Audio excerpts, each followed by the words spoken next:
Hi, Hi. everyone. We are Don't Mess with the Mommas. Mommas. And who are you? I'm Carla, and this is Arlaana. I'm Arlaana. Okay, and that's who we are. And our motto is you are the protagonist of your life, not the victim of your destiny. Okay, gang, today we're going to talk about the 8 wins with our topic called Stop Getting Swayed. The 8 wins is a Buddhist concept, but it's actually a concept of everyday life. And they are ready for this. I'm sure everybody will understand, and every one of these will resonate with you. So the first 2 wins, positive and negative, prosperity and decline. Prosperity is when your life is really gaining and growing, whether it be materially, physically, whatever, in which way. And then decline is when you experience great loss. It could be loss of finances, loss of a relationship, loss of health, loss of life. Okay, so that's the first 2. 3 and 4, honor or your good reputation versus disgrace, humiliation, okay? And very easy to get swayed by both of those. You have a great reputation, you think you're all that, everything is fabulous, and you just don't even see the train wreck that's about to come. And humiliation, certainly we get swayed by that. We want to have people, to, have a good feeling about our lives. 5 and 6, praise or accolades, and we all love that. We all love to be encouraged. We all love to get recognition, versus censure or criticism, blame or disparagement. Very easy to get swayed with that, and we'll give lots of examples. And then 7 and 8, pleasure. We all know that. Joy and gratification versus pain, physical or mental suffering. So, Carla, Yes. which one resonates with you? Of course, they all resonate with all of us, but what comes to mind first? I think pleasure. Pleasure will definitely makes me happy, but the minute I fall out of having pleasure, I can be very miserable. Of course. And then criticism. That's another one that can make me very unhappy.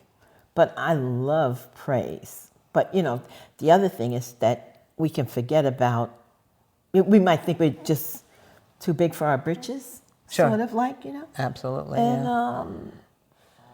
those are the ones that, stick with me.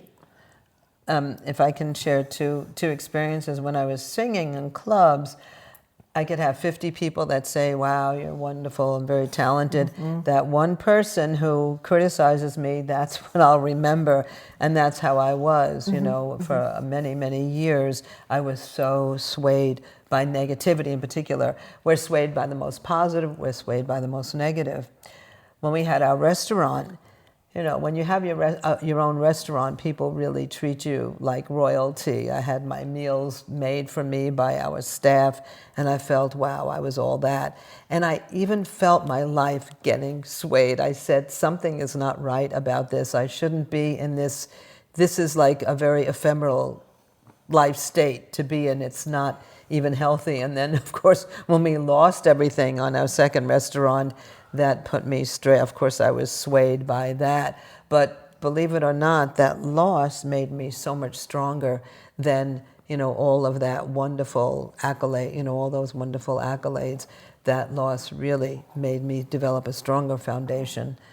Yeah, prosperity, it doesn't even have to be that you're rich. Right. You might just be able to keep your head above water, but the minute you start to slip, then you start to feel like this is not good, and you can get carried away by staying in that state of despair.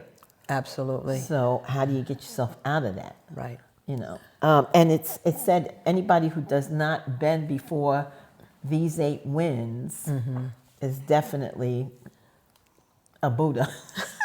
It's so hard. I mean, it's so hard that everything in life is there to sway us, and to, and that's why last segment, if you listen to last segment, we talked about the 8 winds. We talked about the 10 worlds. Well, the 8 winds very, very much alike, all of this, because so easy to get influenced in the most positive and the most negative. And when you're influenced in a positive way, very easy then to slip, as you just said, down to hell or something really negative, or something really negative affects you and you're just crushed, you just don't have that foundation. So just like a tree, if a tree has deep roots, it doesn't get swayed by all of these winds. That's why it's called the 8 winds. Right. Even like hurricane force winds are not going to affect a tree that's deeply, deeply rooted. And that's how we need to develop our lives, not to be so swayed by silly. I mean, I shouldn't say silly, but in a way ephemeral, things that are always going to change, So we need to develop a strong foundation so we're not swayed into positive or negative. It's okay, of course, to experience joy and, negativity as well, but not to be stuck in there where you're just like toppled over, like a weak tree just falling over, And another thing that's important is to have the determination not to be swayed. In that moment when you start to feel yourself going under, Right. Especially when you feel like you're going under, Right. something heavy, something mental, to be able to snap yourself out of it, remind yourself that, no, I have a determination, even if you have to make that determination 3-4 times, because a determination will last for like maybe 3 or 4 days, and then you have to redetermine all over again. Okay? So determination is also what you need. Yes. To know that you can do that. Yes, yeah, and I agree with you totally that, as human beings, it's so easy that if we get swayed, of course we do, but to keep on, as you said, to keep on redetermining, and that's what makes our life really feel more meaningful when you're not just toppled over by all of these conditions. And even, in the condition of bad health, and that's something that is so easy to sway us and get us so discouraged. And, we have many experiences of our members being diagnosed with terminal cancer, but their life, what we call life condition, was not swayed. Even though they were going to die, and we do die, we explain life is eternal. Of course, you go through phases of life and death, birth and death, and birth and death. But to have the life condition not to be defeated by your illness, to still experience joy in your life, every moment that you're alive, to really regard every moment as precious. And then at the last moment of your life to say, that was a great ride, I can't wait for the next thing to come along, not to be totally devastated by bad health. And that's not easy, especially when you're in pain, etc. Or the loss of someone, of course, very, very painful. As human beings, we of course have to experience that, but not to be bowled over so that we're no longer who we are or what we want to be. And also, seeing what the benefit is in the turmoil. There's got to be a benefit somewhere. And my motto is, if you're going to suffer, you might as well get something out of it. Make it work for you, really. And chanting Nam Myoho Renge Kyo will do that for you. Absolutely. You'll get something out of it. You'll be able to see something that you might not have been able to see before in the whole circumstance of where your life is at that particular moment. And it doesn't mean that everybody has to chant, certainly not. This No. is what we do. But just to think about your life in a different kind of way, perhaps, and not to be so swayed, or to recognize when you're getting swayed and to say to yourself, you know what, I need to pull myself back from this because this is not a good place I want to be in, because I feel my life just, the life energy sucking out of me, as we say. Nichiren Daishonin, in his writings, he talked about, and I can't remember which writing it is, but he talked about the mystic law and about how, your life is the mystic law in one circumstance. Okay, that's a good circumstance. But it's also the mystic law when it's something that's not positive, Sure. negative. Sure. So therefore, you can right yourself. You can regain your center. You can be grounded, and just take on whatever the problem is, whatever comes. And that's why we say, like, good and evil are not separate places. No. Good and evil reside in life itself. You can't have one without the other. And they work together. They do. To bring about the greater good.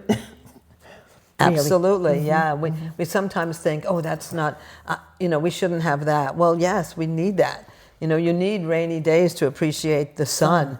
You need struggles in your life to appreciate your life, or the victory that you experience after many, many days, months, years of arduous effort, and even failure. How much we learn from failure, more than we learn from success. So not getting swayed is really super duper important. And winter always turns to spring. Yep, it sure does. Yeah, and then sometimes we love winter too. Yeah. Winter you gain so much from it too, right? Yeah. Absolutely. You're growing. You grow. Yes, when you're growing. The ground. Yep. Where you can't see anything. And then you see the beautiful flowers of spring. Yes. So, Arlaana. Yeah. Tell me, why do you think it's important to have control over these 8 winds? Without it, we're just so weak, and our lives are just so influenced by our environment. We have no power whatsoever. And without power over our life, without being a protagonist, everybody else just tramples on you like you're a weed in the wind. And that's not the way to live. And it just is such a lack of respect for one's own life. What do you think? Well, I think that it's important to have friends who you can talk to. In my case, when I'm going through any one of the 8 winds, and it could be mostly my family problems, I go and I talk to somebody, and they tell me something. Maybe one word, one sentence, one conversation can just redirect my whole frame of mind in a more positive direction. So that's very important. And I don't stay in that suffering long. I can change it instantly. Right. So that's the most important thing, because you want to be happy. Yes. And friends, and what you said about friends and a community, that's so important too, to have somebody you can talk with, and not somebody who will just give you lots of flattery, because that in itself is part of the 8 winds. So just to flatter your life, what does that mean? But to be able to tell you things, because we can't self-reflect. I mean, our eyes are pointed outwards. So how do we see our own lives? But when somebody helps us see something about our lives that's causing us to be stuck and then get unstuck, that's so great. And then we gain more and more power over our lives. And isn't that the whole point of living, is to be a protagonist of your life and be the main character in your beautiful story with all the ups and downs of your life, and not to just be swayed like some minor character. You have to be the central character of your life. And it doesn't matter. It doesn't matter, like, anybody around you. I mean, your circumstances. You don't have to wait for somebody to do something in order for things to change. And my friend, she talked to me and she said, I can't tell you when this will change, but it will change. And I went with that. And I challenged myself. And within a couple of months, it did change. So I always have that to go back on. Yes. That memory. Yeah. So it's important to have friends, people who know you. Even sometimes you can get advice from people who don't know you at all. Absolutely. Yeah. But, you have to be open. And with that, I guess that we'll do some encouraging words. Yes, some encouraging words. Sounds like a plan, Shazam. Okay. So, There is no self-improvement without effort, without taking action. Happiness will never come no matter how long you wait. A life without peaks and valleys is a fairy tale. Reality is strict because it is a win or lose struggle. This is the way it is for human beings. Therefore, you should not allow yourselves to be battered about by reality, but rather willingly rise to its challenges and use them as opportunities to train and strengthen yourselves. So with that, we are the Mommas. Don't mess with the Mommas. Mommas. Don't forget, you are the protagonist of your life, not the victim of your destiny. Please Gmail us at mommas, mommas, podcast@gmail.com. We would love to hear from you, and we would love to interview you if you are so inclined. And you can find us on YouTube and many other platforms. Leave a comment. We love comments. We love comments, yeah, and we'll answer you for sure. Thank you so much. Bye-bye. Bye-bye. Bye.